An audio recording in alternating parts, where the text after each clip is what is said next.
वीर मुझे बचा लो। क्या हुआ बंटी, आज तुम मेरी हेल्प लेने कैसे आ गए? क्योंकि और कोई चारा नहीं है, अब तुम ही मुझे पनिशमेंट से बचा सकते हो। सीधे सीधे बोलो बंटी, पहेलियाँ क्यों बुझा रहे हो? उस दिन वीर ने मुझे इम्पोर्टेंट डेज के बारे में तो बता दिया, पर इम्पोर्टेंट फेस्टिवल्स के बारे में तो बताया ही नहीं। टेस्ट में वो भी पूछा जाएगा, और अगर मैं नहीं बता पाया तो तुम्हें पनिशमेंट मिलेगी। हाँ प्लीज वीर, तुम्हारे पास तो रिकॉर्डिंग है ना, दिखा दो प्लीज। ठीक है बंटी, पर उसके लिए तुम्हें मेरे साथ चलना होगा। यहाँ नहीं बता सकता, मुझे काम है।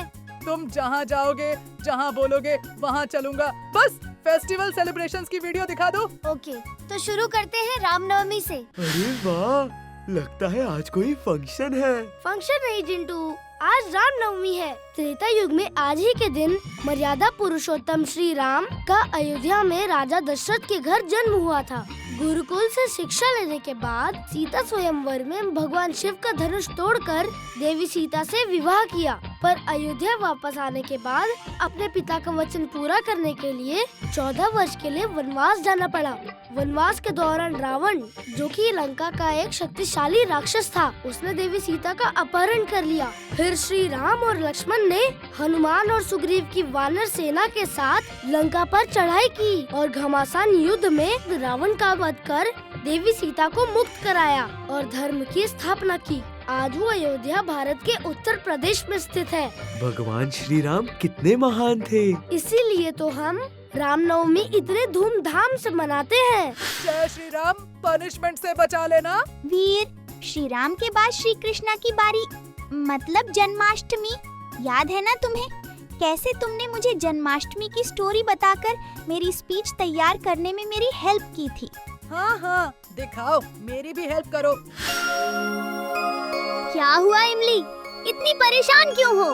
क्या करूं वीर, स्कूल में इस बार मुझे जन्माष्टमी के ऊपर स्पीच देनी है, पर मुझे तो कुछ समझ में ही नहीं आ रहा कि मैं बोलूंगी क्या।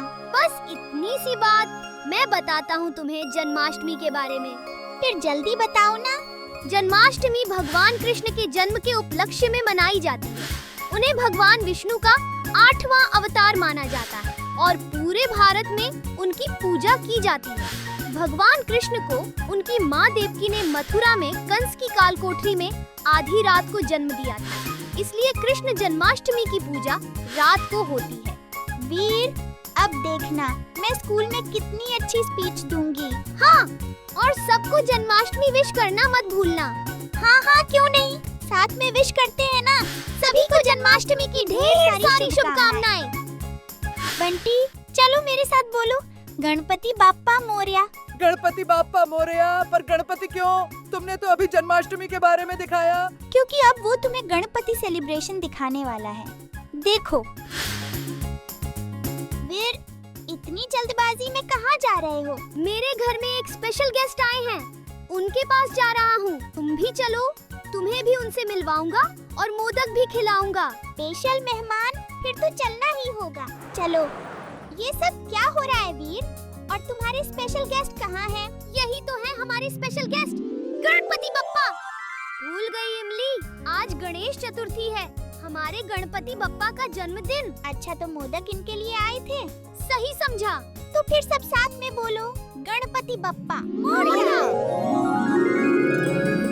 वाह, क्या सेलिब्रेशन था, गणपति बाप्पा मोरया। अब नेक्स्ट क्या है वीर? खुद देख लो। आज ओणम है, तो कोई बता सकता है कि ओणम क्यों मनाया जाता है? अच्छा खाना और पकवान खाने के लिए सर। बंटी, खाने के अलावा भी कुछ पता है तुम्हें? मैं बताता हूँ इसे।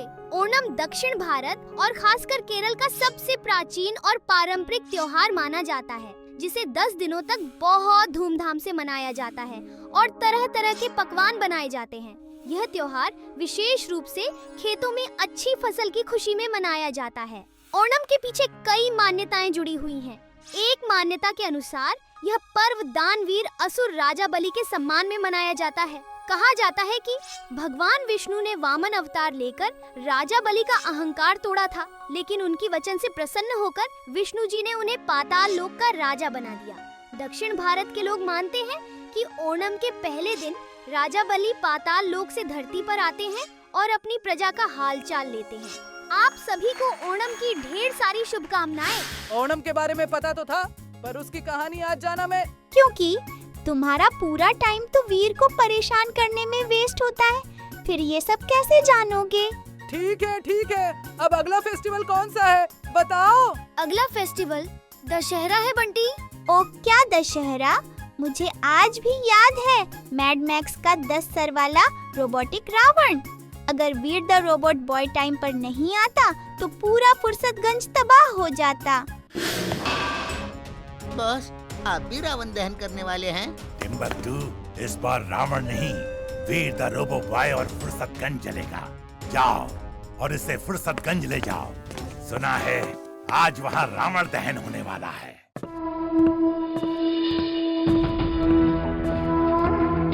वाह वीर, तुम राम के अवतार में कितने जच रहे हो। अब जल्दी से तीर चलाओ और रावण दहन करो। आज रावण नहीं, तुम लोग चलोगे।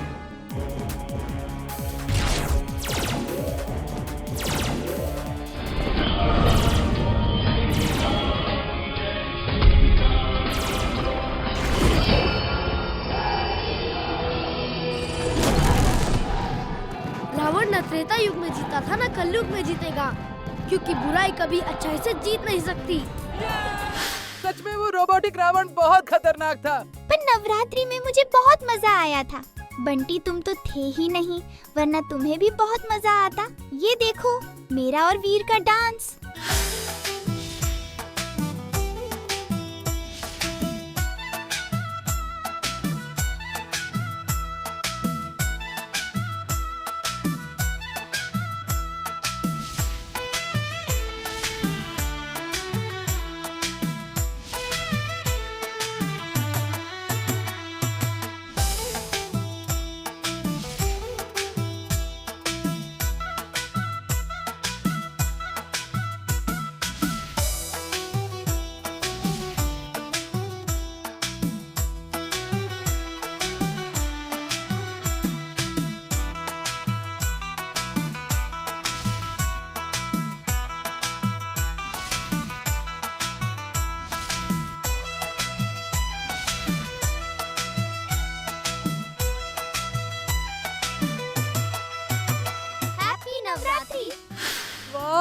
इस बार चाहे कुछ भी हो जाए, मैं ये नवरात्रि सेलिब्रेशन मिस नहीं करने वाला। मुझे तो दिवाली भी धूमधाम से मनानी है इस साल। दिवाली भी वीर द रोबोट बॉय के कारण ही हम सब अच्छे से मना पाए थे।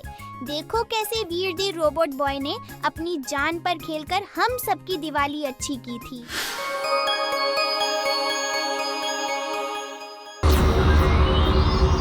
वो क्या है? फुर्सतगंज के लोगों, अब फुर्सतगंज में अंधेरा ही अंधेरा होगा। नो रोशनी, नो दिवाली, नो उजाला। फुर्सतगंज में दिवाली मनेगी, जरूर मनेगी। दुनिया की कोई ताकत उसे नहीं रोक सकती।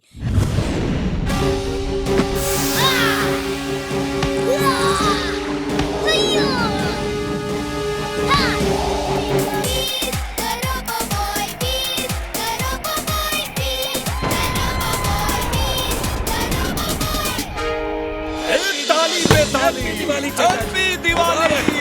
आपको भी मुबारक हो सीना साहब।